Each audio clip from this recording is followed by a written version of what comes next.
ଏବେ ଯୋଉ ସାଲିଆ ସାହିର ଘଟଣା, ସାଲିଆ ସାହିର କ'ଣ ସମ୍ପୂର୍ଣ୍ଣ ଘର ଭଙ୍ଗାଯିବ? ମୋ ମତରେ ତ ସମ୍ପୂର୍ଣ୍ଣ ଘର ଭାଙ୍ଗିଦେବା କଥା ଏବଂ ସେ ଯେଉଁ ଲୋକମାନେ ସେ ବସ୍ତିରେ ରହୁଛନ୍ତି ସେମାନେ ନରେନ୍ଦ୍ର ମୋଦି ବିଜେପି ସରକାରକୁ ଧନ୍ୟବାଦ ଦେବା କଥା। ଯୋଉଠି ବିଜେଡି 24 ବର୍ଷ ଶାସନ କଲା, ଯଦି 24 ବର୍ଷରେ ଗୋଟିଏ ଗୋଟିଏ ଆପାର୍ଟମେଣ୍ଟ ତିଆରି କରିଥାନ୍ତେ ଆଜି ଲକ୍ଷ ଲୋକ ଆରାମସେ ରହିଥାନ୍ତେ। ଆଜ୍ଞା, ହେଇପାରିଲା ନାହିଁ।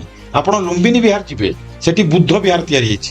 ବଡ଼ ଅଦ୍ଭୁତ ଢଙ୍ଗରେ କେନ୍ଦ୍ର ସରକାର ପଇସା ପଠେଇଲେ ରାଜ୍ୟ ସରକାର ସେଟାକୁ ଲଗେଇବା କଥା ଯୋଉଠି ସବୁ ବ୍ଲକ ଗୁଡାକ ତିଆରି ହବ, ବସ୍ତି ବାସିନ୍ଦା ମାନଙ୍କୁ ଦିଆହବ।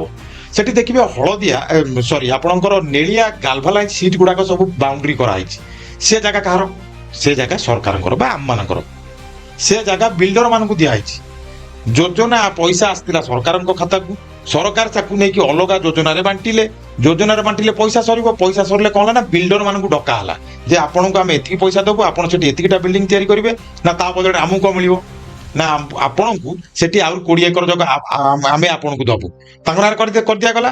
ଗୁଡ଼ାଏ ଜାଗା ଏମିତି ହେଇଛି। କିଛି ନାହିଁ, ଗୋଟା ନେଳିଆ ଆଜବେଷ୍ଟସ୍ ଗାଲଭାନାଇଜ୍ ସିଟ୍ ଗୁଡ଼ା ସବୁ ବୁଲିଥିବ। ଏଠି କ'ଣ ହବ ନା ଏଠି ଗୋଟା 40 ତାଲା ବିଲ୍ଡିଂ ତିଆରି ହବ। କିଏ ହବ? ଆପଣ ସେଟା 10 ବର୍ଷ ପରେ କି 5 ବର୍ଷ ପରେ ବିଲ୍ଡରର ଯେତେବେଳେ ବୋର୍ଡ ମରା ହବ ଆପଣ ଦେଖିବେ 4 BHK ରୁମ୍ ହବ। ଦାମ ତାର ଥିବ 6 କୋଟିରୁ 8 କୋଟି ଟଙ୍କା କିମ୍ବା 10 କୋଟି ଟଙ୍କା। ସରକାର ସେଟା କରିଦେଇଛନ୍ତି। ଅବଶ୍ୟ ବସ୍ତି ବାସିନ୍ଦା ମାନେ ଯୋଉ ଆଜି ଶୋଧୁଛନ୍ତି ଯେ ଅପରାଜିତା ଷଡ଼ଙ୍ଗୀ ଯାଇଥିଲେ, ଦେଲେ ନାହିଁ, କଲେ ନାହିଁ, ମୋହନ ସରକାରଙ୍କୁ ଭୋଟ ଦିଅ, ନାମ ନିଅ, ଏ କଥାରେ ନ ପଡି ନରେନ୍ଦ୍ର ମୋଦି ସରକାରଙ୍କୁ ଧନ୍ୟବାଦ ଦେବା କଥା। ସିଏ 2014 ଗୋଟେ ନିୟମ ଆଣିଲେ ଯେ ନାଇଁ ବସ୍ତିରେ ଆଉ କେହି ରହିବେନି, ଆମେ ତାଙ୍କୁ କୋଠା ଘର ଦବୁ, ଜନଧନ ଖାତା ଖୋଲିବୁ। ସାଲିଆ ସାହିର ବ୍ୟକ୍ତିମାନଙ୍କୁ ମଧ୍ୟ କୋଠା ଘର ମିଳିଛି ଏବଂ ସିଏ ବର୍ତ୍ତମାନ ଏବେ ଜିଦ୍ ଧରିଛନ୍ତି ଯେ ଆମକୁ ଜାଗା ଦିଅ, 600 ସ୍କୋୟାର ଫୁଟର ଜାଗା ଦିଅ। ଦେଇ ହବ ନାହିଁ।